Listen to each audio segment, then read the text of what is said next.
So what I'd like to do is share with you my dress rehearsal for a CBCA project presentation. So this presentation is towards the certification I've been working towards with Humanities Team and Conscious Business Enterprise. The presentation scheduled for August 28th, 2018.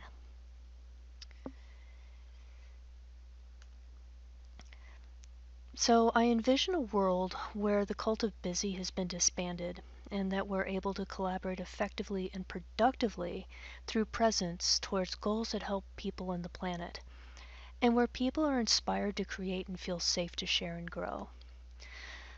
The objective for this project is to ease the transition to this new world while making the workplace more humane. And most importantly is I want to bridge the gap between where we are and where we feel we need to be, because right now that gap feels very large to a lot of people. The form of the project is going to be a book that describes the nature of the transition, and a large chunk of it's going to be a survey around what's already out there. So the project is going to address the nature of the problem and the transformation that's occurring generally. I think if we understand the nature of the transformation, it's going to allow us to work with that transformation instead of trying to control it or struggle against it. Next, I want to relate this understanding of what's going on to the current business environment and determine where pockets of maturity for the transformation lie. I firmly believe and have noticed that ideas and concepts already exist in the business literature, so we can leverage that to bring more presence into the business environment. I'd also like to define what a transformed work life looks like on both an individual and an organizational level, using the conscious business change agent principles. And then finally, and maybe most importantly, I'd like to start at least working towards an actionable change strategy to help make that transformation a reality. And I think we have an opportunity to do this using proven change and project management principles. So this is the Conscious Business Declaration alignment, and my project aligns with particularly everything focused on being one and with presence, and businesses really needing to behave as a positive and proactive member of the local and global communities, mostly through their relationship with the people within the business.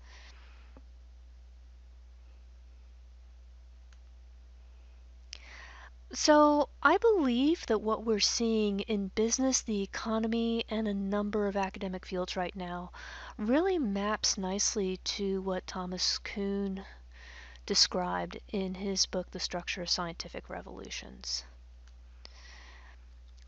So to start, let me give you the definition of paradigm that he developed.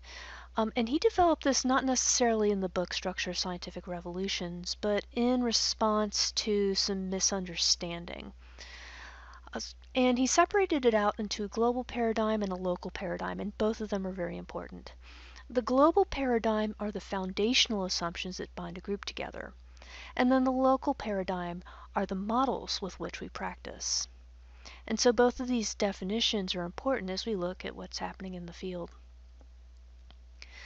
And then he describes some stages, and the division between these stages vary based on the person describing them. For me, I found that it was easiest to describe them as 3 stages. I thought what was really interesting is when you look at normal. So we've got a solid paradigm that we're already working with. And when everything is normal, the focus is truly on problems that can be solved within the paradigm, and it's using accepted tools and techniques. So they're not really out looking for anomalies or looking for anything different. They've got their paradigm, they're going to stay within that box. And the goal is to fit the findings within the status quo. And any problems are solved using accepted tools and techniques. And it's all really about refinement. And what's most important about this is that problems that can't be solved within the paradigm tend to get discounted. eventually you start seeing anomalies. And understand that an anomaly is a deviation from the expected result, and these deviations are found within the accepted tools and techniques. What's interesting is that individual anomalies tend to be written off. And crisis will occur when there's a realization that the methods within the current paradigm cannot solve the anomalies. What I'd like to call the pain of change is becoming less than the pain of staying the same. And with the recognition of crisis, this is when you start seeing new schools emerge, or pre-paradigm. And then the revolution is when a substitute for paradigm is found and starts to dominate. And revolutions result in changes of frameworks, goals, and questions asked. So even the definitions of fields within that paradigm will start shifting. And it strikes me as I look at the research that we're here. We're at the crisis point. So the big question to me is, are we at a point where the pain of staying the same is greater than the pain of change? So it's already at a point where people are recognizing a crisis, and it's not just a few independent people. So Gallup has noted in the most recent State of the Workplace that only 15% of workers are engaged in their work.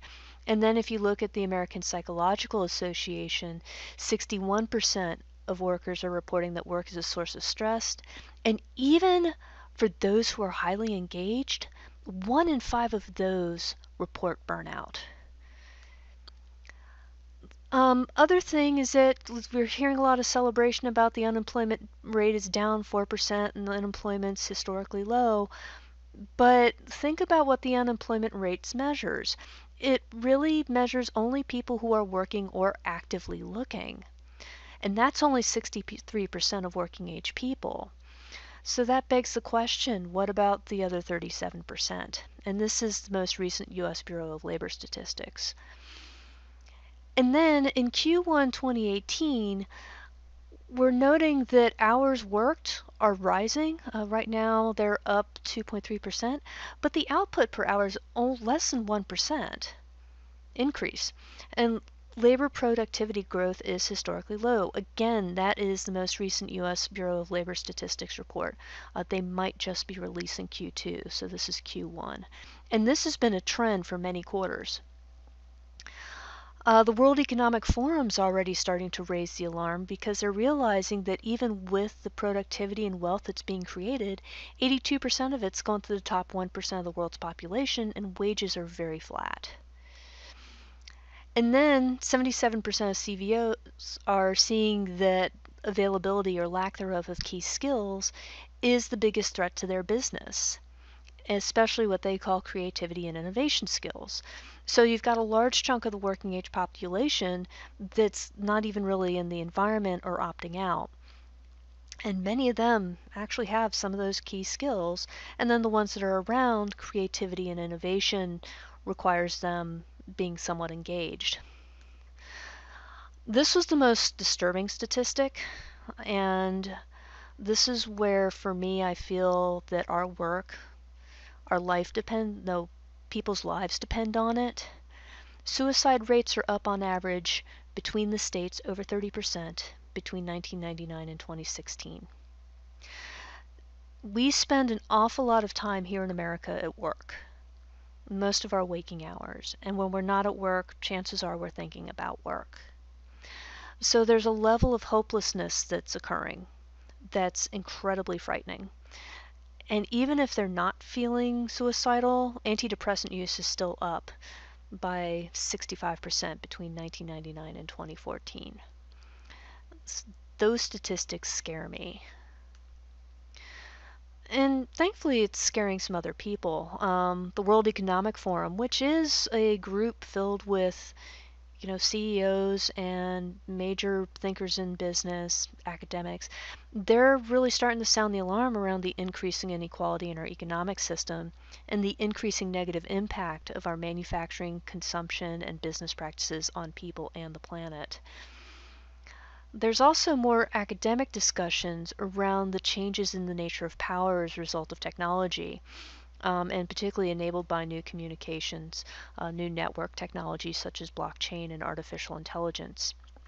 And I've been seeing, particularly in the past year or two, repeated discussions in the business literature around project failure, employee burnout, engagement, and turnover.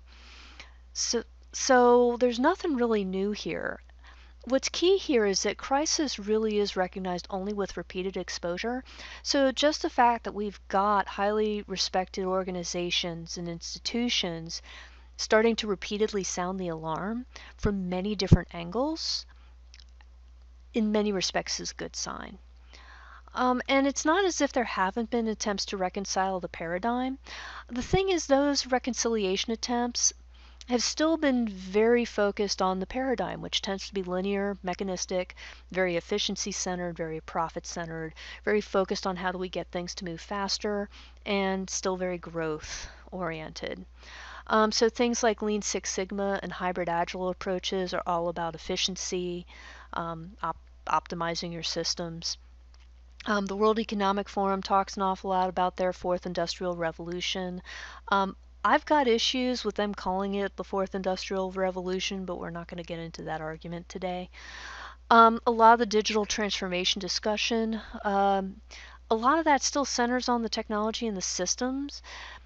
And they do talk about the fundamental shifts that need to occur somewhat uncomfortably, but they're at least discussing it.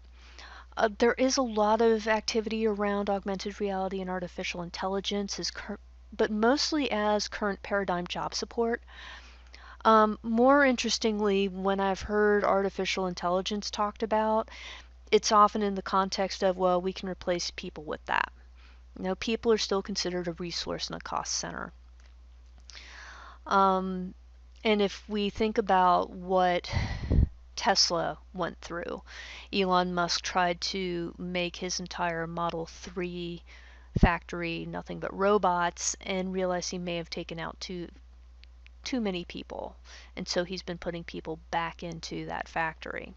We'll see how that plays out. And then one of the other things that I've noticed too is even with business intelligence, often that's being used to answer current paradigm business questions about market, profit, and loss. But the technologies around business intelligence are such now that you can use it to ask significantly more sophisticated questions. So the issue is that many of these attempts to reconcile the paradigm really aren't working, and those statistics that I showed you earlier are getting worse. So after all that doom and gloom, thankfully I do believe that there's hope, and I strongly believe that there is a new paradigm surfacing in business right now. One of the things that struck me is that they seem to be either unaware of each other or competing for dominance. But within a lot of these, there are some common threads. And so what this model here is I took the quadrants and sort of mapped out some of the discussions that I'd been seeing during my research. And I roughly color-coded them in terms of where it seemed that the center of gravity was in the conversation. So World Economic Forum, digital transformation, project management, very solidly in like the achiever classic business model. Whereas you look at something like performance management and sustainability, they're looking at a more human-centric approach to working. And also with sustainability, they're also looking at environment. And then you start seeing some really interesting conversations in the organizational design space. A lot of the ideas around teal businesses and teal design, B Corp. As you all well know, that has become really the vanguard of that field. And there seems to be a pretty rapid push that direction in organizational design. A lot of research in the integral and spiral space, and it's interesting to note Wilbur and Beck's work getting more popular. Positive psychology and flow and mindfulness. There's nothing in here that hasn't been talked about for a decade or more. So this isn't like fly by night, this isn't brand new. These are things that have been vetted and tested over, at least 10 years, for many of them closer to 20 or 30. So there are some common threads. The first common thread that I've noticed across all these various schools is that humans are now seen as members of a biological ecosystem, including variable energy. And I think there's a growing recognition that your effort and time equals energy, and that no matter how much we want to change it, our time is limited. And I would argue that we probably need to stop providing time and energy to the destructive. But the big thing to note here is there is a recognition that time is finite and that the way we've been burning people out isn't working. One of the other things that I've noticed as well is that there seems to be a growing conversation around adaptive focus and need for purpose. And this conversation is really focused right now on the individuals, personal values, personal purpose, and then how you can best serve the world in a way that's fulfilling. And then once the individual is clear on personal values and purpose, they can then look for surroundings that allow them to flourish. So a lot of that conversation around people trying to find or insisting on meaning at work is very much tied to this. Also, a lot of the productivity literature that I've been seeing is very much tied to what's your focus and setting boundaries around that focus. Another common thread that I'm seeing in a lot of the literature has been collaboration and competition over competition and conflict.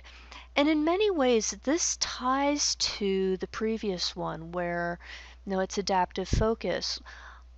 We're at a point where none of us can be all things to all people. So it becomes really important for us as individuals and also us as organizations to start finding people and organizations with complementary skills and resources. The key here is being able to work towards similar objectives and then being in alignment with individual purpose.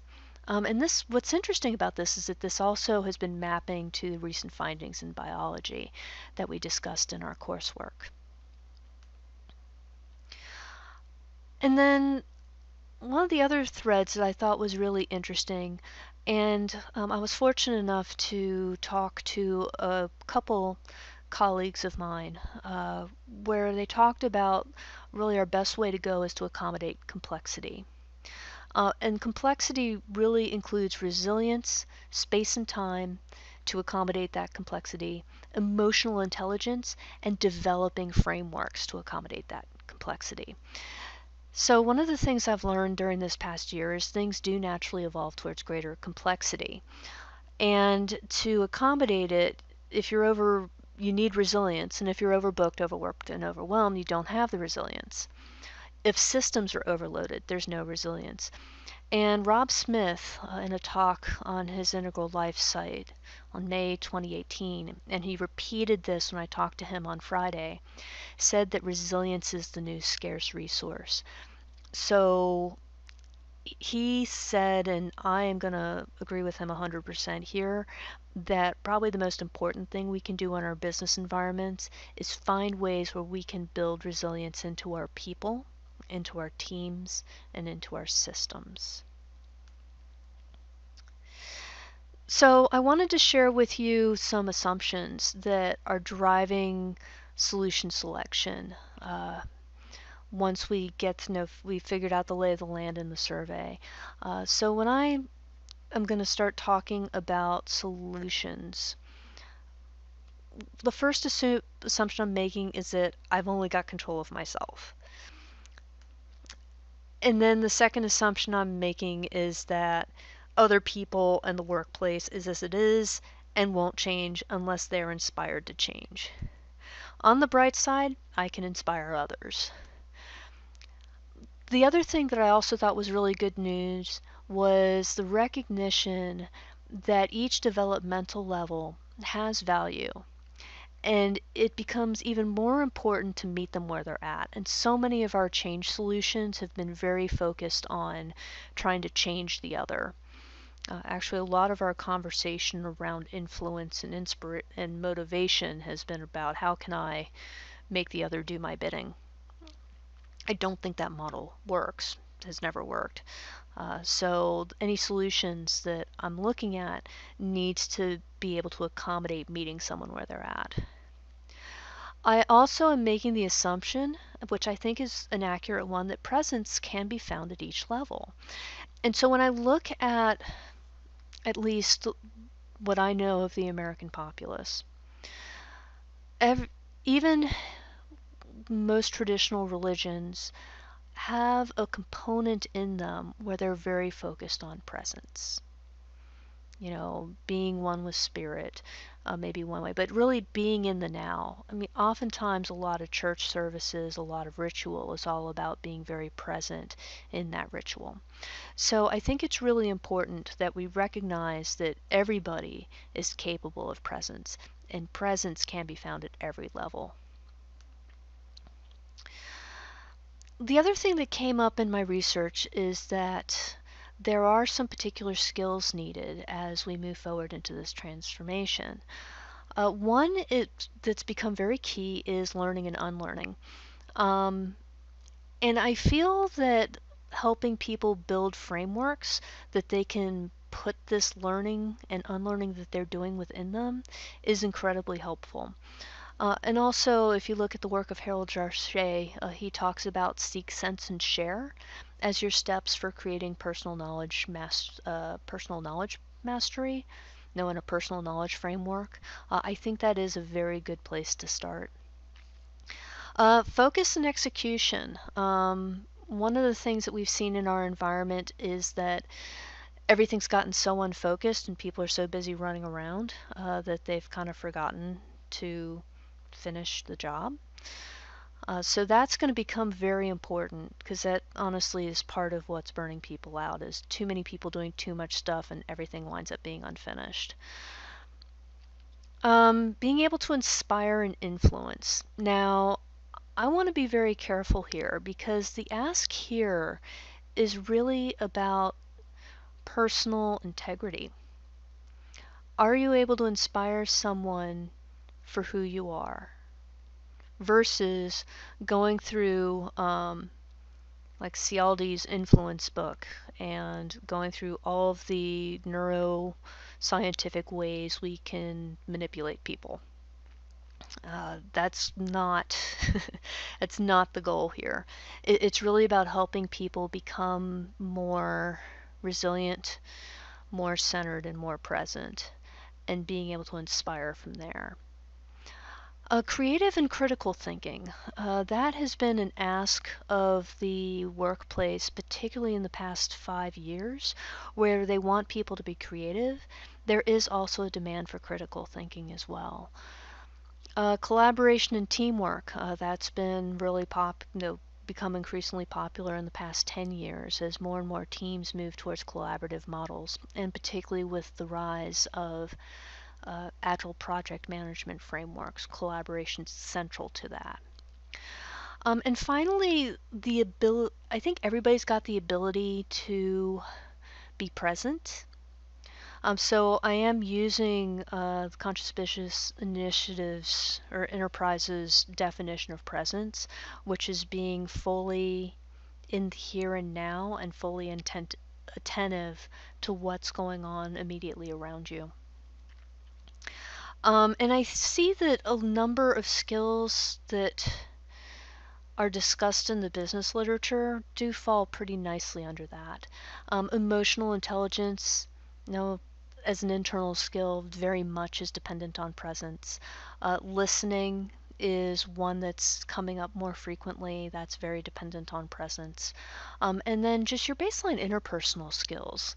More successful interpersonal relationships tend to rely on being able to be present with that individual. And we've all experienced times where we're talking to someone, but you might as well be talking to a brick wall because they're not present.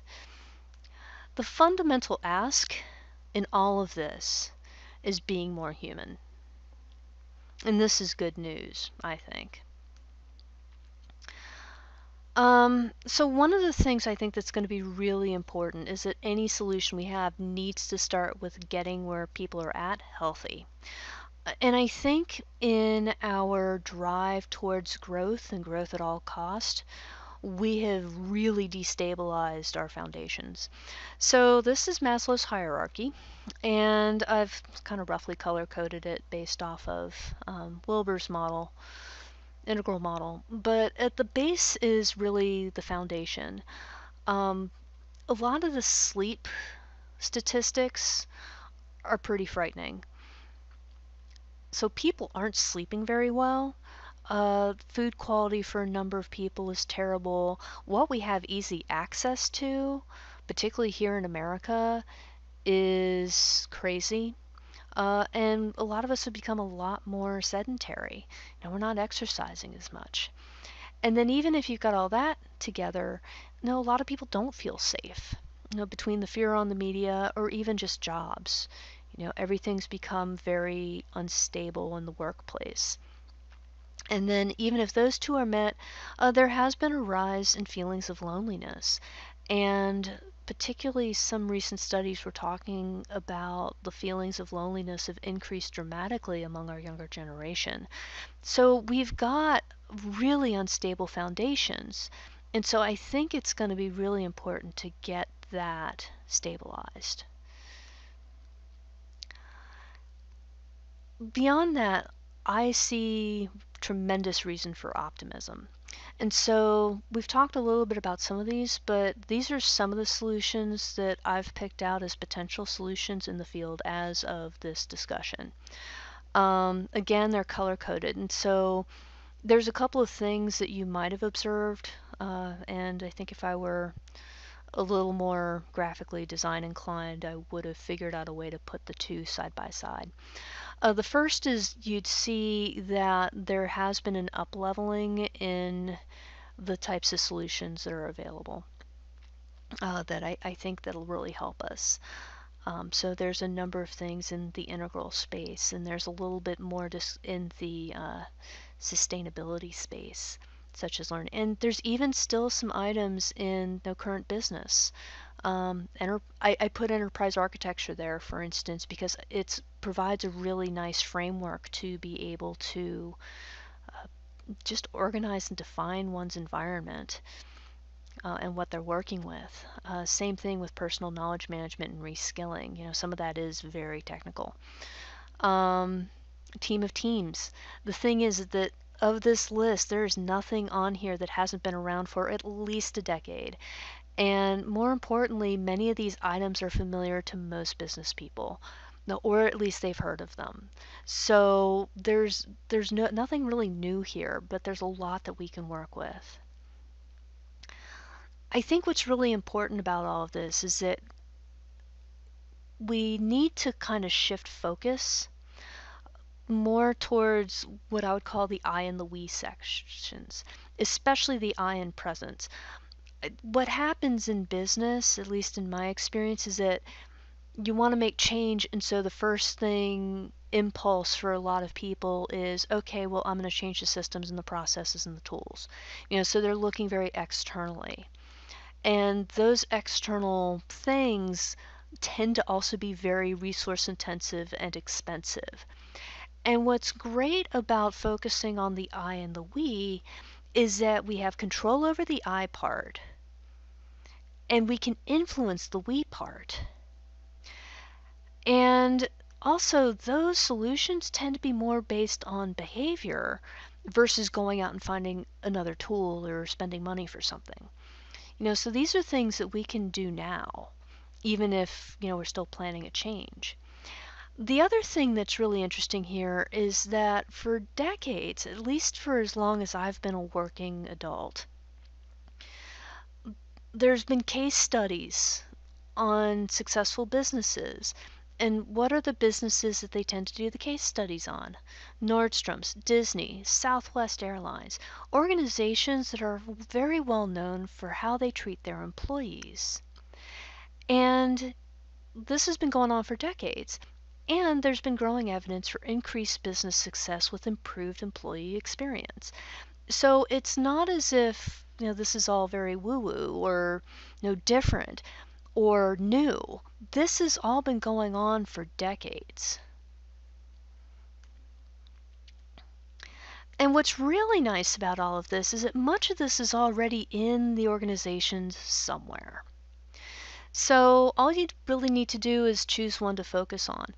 So let's say if Agile's already in your organization, great. Take a look at whether the sprints are sustainable for team members, because that actually is a key Agile principle that most organizations implementing Agile don't do. So I mean that's a minor tweak, and that's well within the Agile framework. If the organization has a mindfulness program, great. You can amplify that, reward mindful behavior, and practice mindfulness yourself. Already developing a coaching culture? Great, keep it up. So there's organizations already starting to do these things. It may just help to give them a framework to make those solutions more part of something rather than separate and apart or an anomaly. So those are some of the solutions that I've found in the field. For this next section, I want to talk a little bit about the project itself. So all of what I talked about is going to show up in a book. My intent is to launch a book by July 1st, 2019. Some of the keys that I have to success, leveraging project planning and discipline to get the book written and launched. I am a project manager. I can do this. Obtaining feedback from individuals, both in the conscious business and integral theory spaces. So one of the things that's been really helpful even in this early stage has been to start getting feedback, because I want to make sure that what I'm saying is accurate and plausible. Third is making sure that I'm aligning the work with existed, tested project change management methodologies and theories. The really big goal here is I want to reduce the perception of gap between the existing and ideal states. I'm also looking to ease the transition from theory to action. And this falls very squarely into what we know about adult development and adult learning. When adults learn, one of the things they do very quickly is they attempt to fit the new thing that they're learning into what they knew before. So the more that we're able to align what we're doing with stuff they're already familiar with, I think the easier it's going to be to bridge that gap between theory and action. And then finally, it's communicating the solution in the way the target audience can relate to. And I think, again, aligning that work with stuff that's already out in the field will definitely help communicate that solution a lot easier than us changing all of the vocabulary. So this is my current rough schedule. I do have a comprehensive outline and deliverables list. And of course, anybody who's ever written large documents or books knows that that's going to shift, obviously. But, I've got a pretty healthy outline and deliverables list.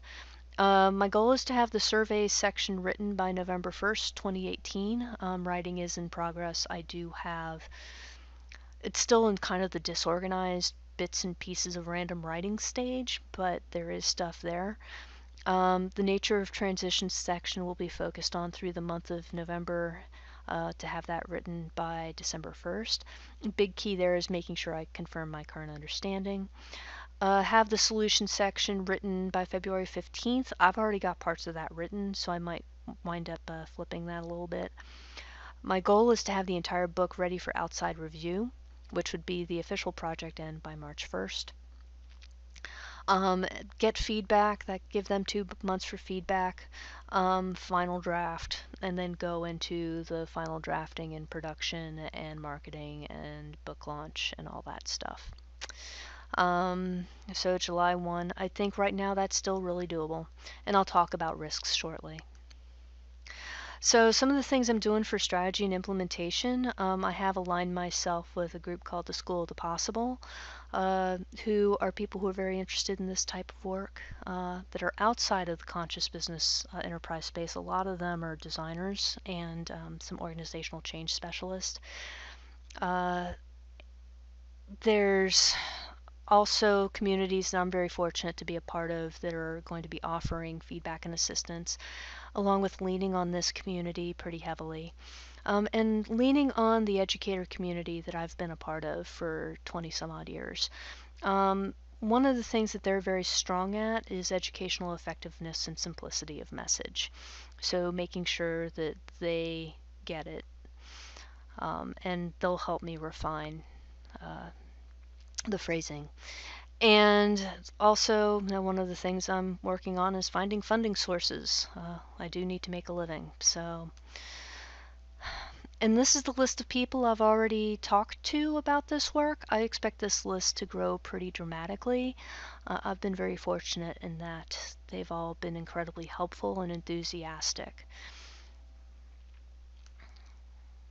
So I wanted to talk a little bit about region and market analysis. I am going to focus my efforts on the United States simply because that's what I'm familiar with.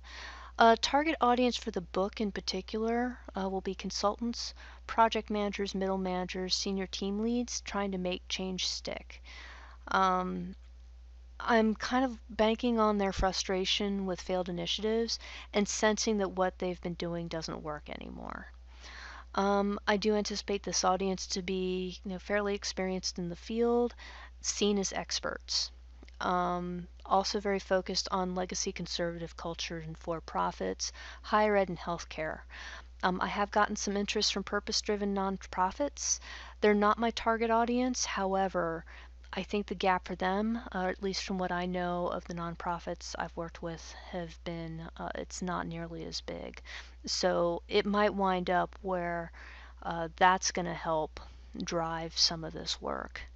Male to female, English speaking, with interest in, I expect them to be somewhat academically and philosophically inclined, particularly open to meditation and mindfulness. So I did a little bit of analysis on reach, and one of the great things about, I'm not a huge fan of Facebook, but one of the great things about Facebook ads is that they do have tools. So within Facebook, if I had my main keywords as 30 to 55, any gender, US, English speaking, that left me 5.5 million. And then if I narrowed down by interest, I could then target the marketing. So for like particular interests like flow, Cheek Sent Me High, who's who's the guy who did Flow, Ken Wilber, emotional intelligence, triple bottom line. Now that averaged about 330,000 to 400,000 people.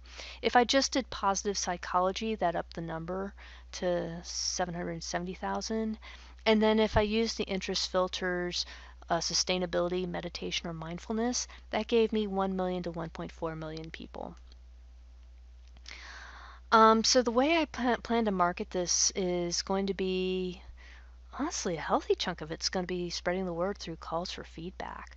So trying to get people actively involved in the work.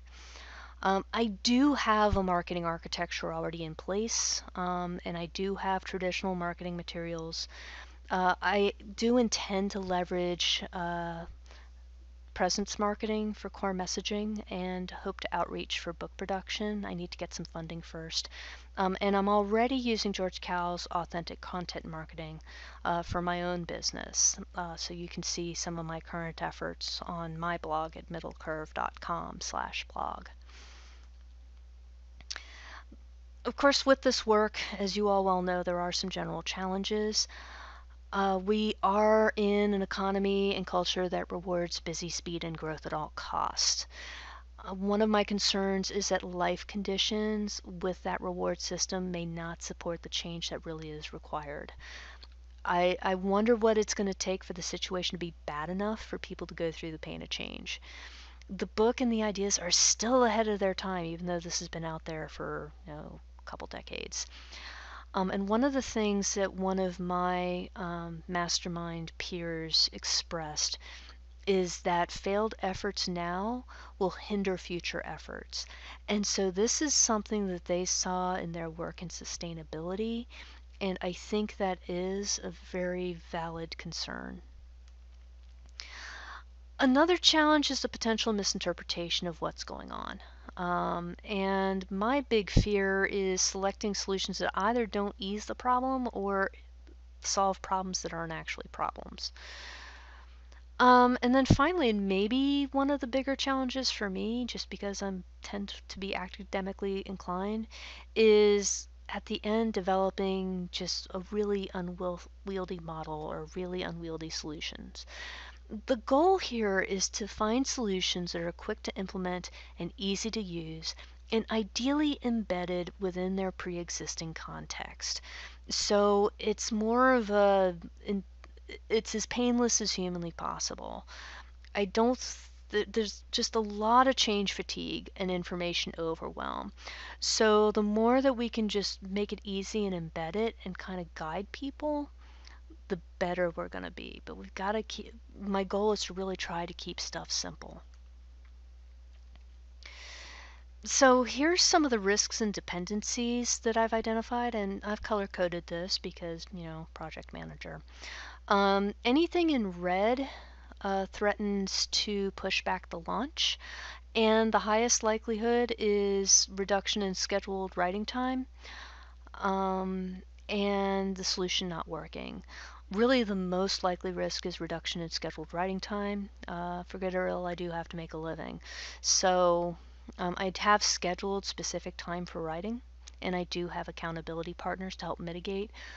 But launch pushback is a possibility. There is the possibility that there's errors.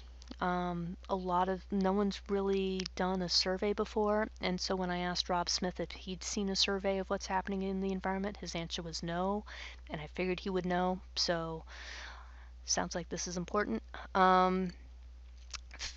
Once we get into like the yellowish and green areas, there are risks, but they're not going to be nearly as impactful on the timeline.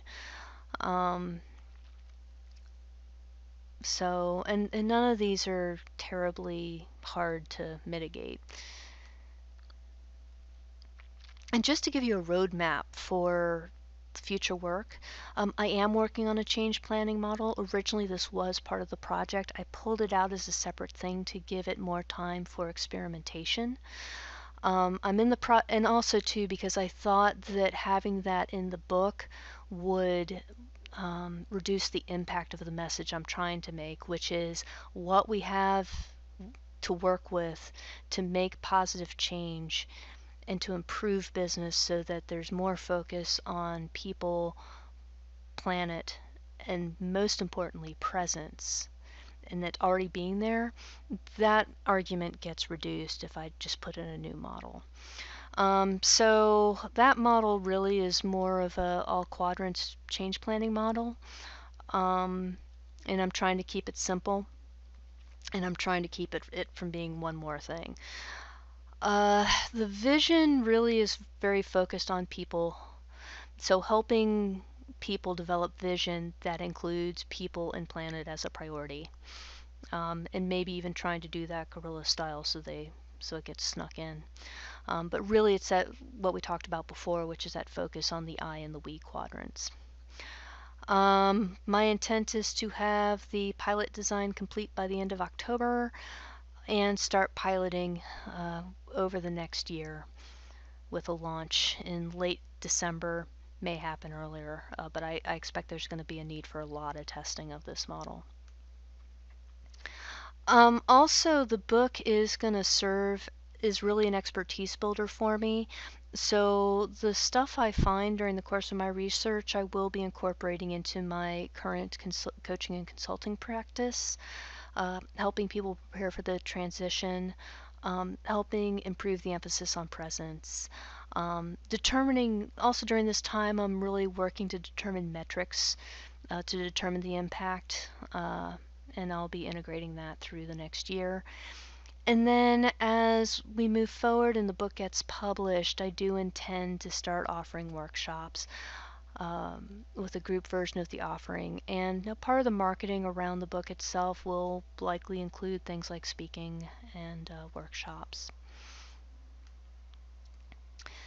So the unique offering for the book is trying to make the transformation actionable with a familiar toolkit.